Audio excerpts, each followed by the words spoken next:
Hello and good morning, Patricia. How are you doing today? I'm fine, and how about you? Absolutely fantastic.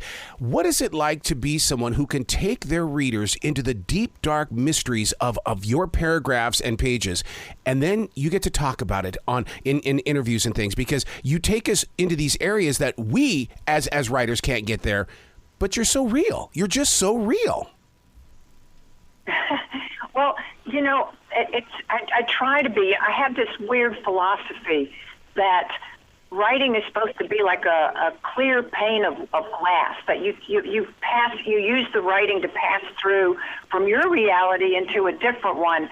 And so my goal is to take you on a journey, to take you on a really big adventure, and to have you just lose any sense of anything else while you're doing it. Yeah, and you know what? It serves as a huge invitation to those who are just discovering you, because even though many of us already know of you, I love it when I get with somebody that has just found you and they're going, oh my God, I've got to read the ones before this. I go, yep, try to catch up. Try to catch up.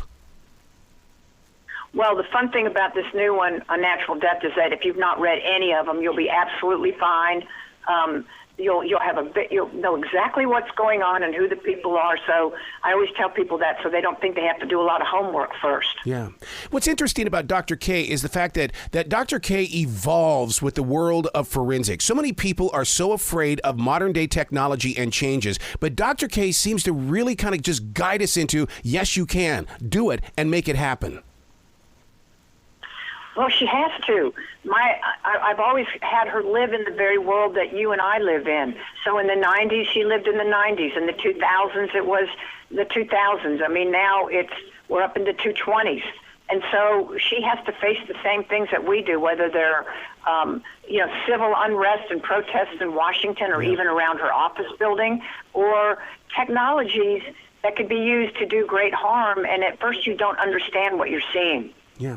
As a writer, how do you envision that and return to the real world? Because I like to write, and it takes me a couple of minutes to kind of just say, okay, hold on a second. I got to go back to 2023. But I love the way that words will take us someplace. But how do you come back and start collaborating with the real world? Well, you know, the research is what is the key to all of it. I always say just show up. Yeah. Now, you can't do everything, and we really can do a lot remotely these days because there's so much information available on the Internet. But there is no substitution for going somewhere, and because what you get are the emotions. If I'd never been in a morgue, if I'd never been inside a cavern or a cave or gone to creepy places, I couldn't really necessarily have that same emotion when I'm writing that scene that hopefully you see when you're reading this new book, for example. So when you do your research, do you feel like you're kind of doing an investigation? You're taking notes, you're writing things down, you're planning things out. Okay, now I'm going to move in this direction? I'm doing that, and I'm also getting surprised. You know, when I went on one research trip for this book that took me into the mountains of the western part of Virginia, and I was going to look at this huge cavern. And while I was in the area, I looked at some other things in this very rural part of the world, and one of them was supposedly a petting zoo. Well, when I walked into that petting zoo, there was all these tanks of poisonous snakes on the wall in the walls. I mean, every awful thing you can think of. And I was shocked because I wasn't expecting, I don't know what those were doing there, by the way. Maybe they were milking them for venom, but there were cobras, rattlesnakes, copperheads. And that was not an inspiration that I enjoyed, because I found it scared me pretty badly, actually. But I thought, wow, that just gave me an idea. And when you get to the end of the book, you'll understand why it was important. But I get ideas from going out there. I get surprises. I realize that none of us could really be as brilliant as Dr. K, but do you think that we see a lot in Lucy in the way that, well, I could be like Lucy, or I can learn to be like Lucy? Oh, I think that everybody, they can try to be like any of the characters, whether it's Scarpetta or Lucy. You know, if I can learn all this stuff, I don't know why other people can't. Mm-hmm. I mean, I have to learn enough to write about these characters. But you got to remember, I started out as an English major. I'm not a scientist. I'm not a doctor. I'm not a lawyer. But I learn things because I'm curious and I do the work. Yeah. And anybody, I encourage everybody. You can be as smart as you want to be. Mm-hmm. One of the things that I've loved about the way that you write books is that you make us an eyewitness right there with you. And I'll tell you, if I was ever a lawyer, I would call you up to the stand and say, all right, you already know this story. I need to know who the guilty party is because the rest of us, we can't figure it out. Well, I'm trying to have you live something. I want you to forget everything else. And in a way, because of the immediacy of it, the reader is the one working the case. Yeah. I mean, you are Scarpetta when you're reading this book. You are her. You are in her mind. You are having her conversations with the other characters. You're thinking her thoughts and feeling her feelings. Yeah. And that is what, and that I think is part of what makes this fun for people. How easy is it to create a subplot and just basically plant that seed in a reader's imagination?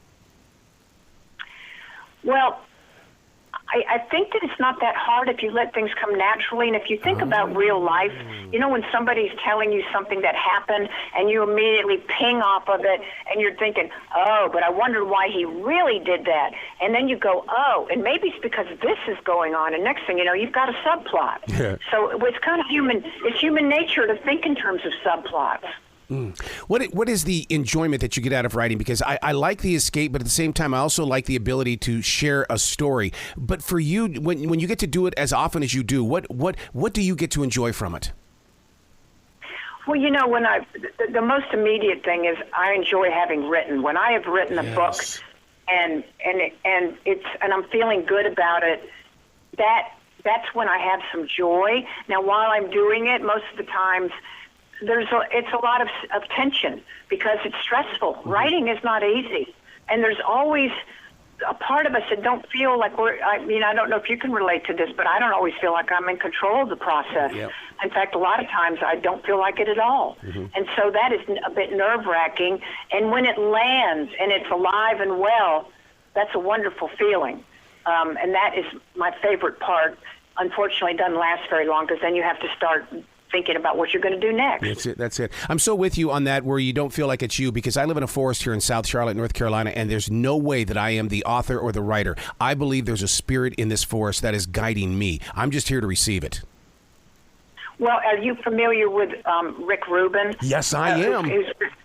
Okay, well, he talks about that you've got to be a clear channel, and if you think of yourself as a big antenna dish that looks like, that big, looks like a big morning glory, and it's receiving signals from outer space. Yep. And, think of yourself as an antenna, that you keep yourself open for stories that want to be told. And I know it may sound kooky, but that is the magic, is don't decide what you want to say. Let yourself be an instrument.